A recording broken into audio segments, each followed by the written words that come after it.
3 வயதில் விளையாடிக் கொண்டே ரயிலில் ஏறி தமிழ்நாட்டிற்கு வந்த சிறுவன் 31 ஆண்டுகளுக்கு பிறகு பெற்றோரை தேடிச் சென்ற பாச மகன். இதயம் நொறுங்க வைக்கும் பரிதாப கிளைமேக்ஸ். நடந்தது என்ன என்பது குறித்து விவரிக்கிறது இந்த செய்தி தொகுப்பு.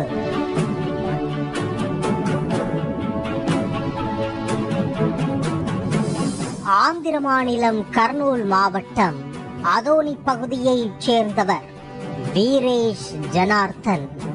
1993ஆம் ஆண்டு அதோனி ரயில் நிலையம் அருகே விளையாடிக் கொண்டிருந்த போது விளையாட்டுத்தனமாக ரயிலில் ஏறிய போது அவருக்கு 3 வயது.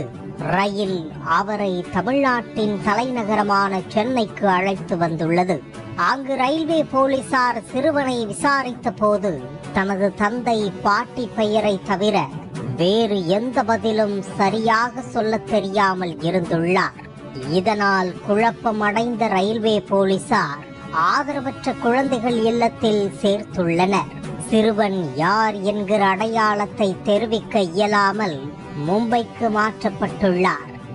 அங்கு வளர்ந்து தனது வாழ்க்கையில் கொஞ்சம் கொஞ்சமாக முன்னேற ஆரம்பித்துள்ளார் வீரேஷ். நவி மும்பையில் திருமணம் செய்து மனைவியுடன் வாழ்ந்து கொண்டிருந்த வீரேஷ் தனது மனைவியுடன் கேட்டரிங் தொழில் நடத்தி வருகிறார். அவருக்கு 2 மகன்கள் உள்ளனர். இதனைத் தொடர்ந்து அவர் தனது பெற்றோரை தேட ஆரம்பித்தார். உள்ளூர் யூடியூப் சேனல்கள், துணை கலெக்டர் ஆகியோரின் உதவிகளுடன் தனது பெற்றோரை தேட காத்திருந்தது அதிர்ச்சிதான்.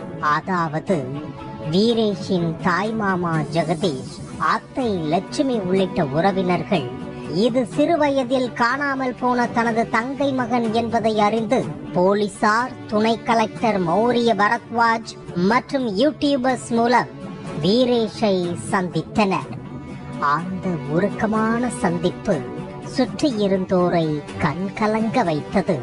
வீரேஷ் கர்னூல் நகரின் புறநகரில் உள்ள சுதிரெட்டி பல்லே கிராமத்திற்கு அழைத்து செல்லப்பட்டார்.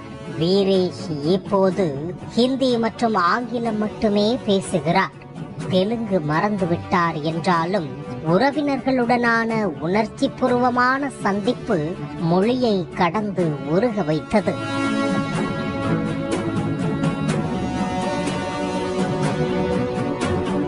இதனைத் தொடர்ந்து தனது தாய், தந்தை, பாட்டியை சந்திப்பேன் என்று பெரும் ஏக்கத்துடன் காத்திருந்த வீரேஷுக்கு அதிர்ச்சியை ஏற்படுத்தும் செய்தியை அவரது தாய் மாமா ஜெகதீஷ் தெரிவித்தார்.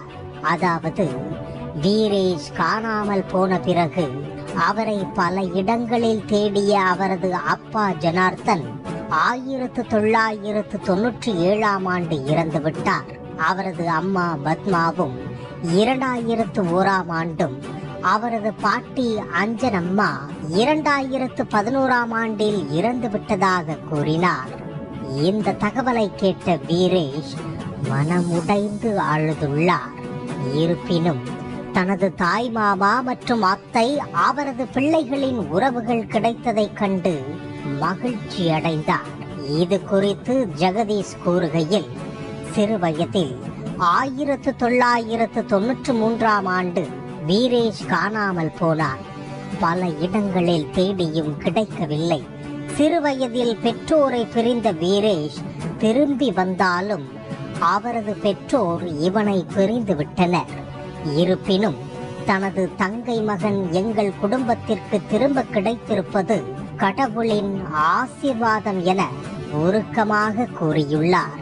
இதனால் தனது தாயையும் தந்தையையும் காண இயலாத நிலையில் கண்கலங்கி நின்றார் வீரேஷ்.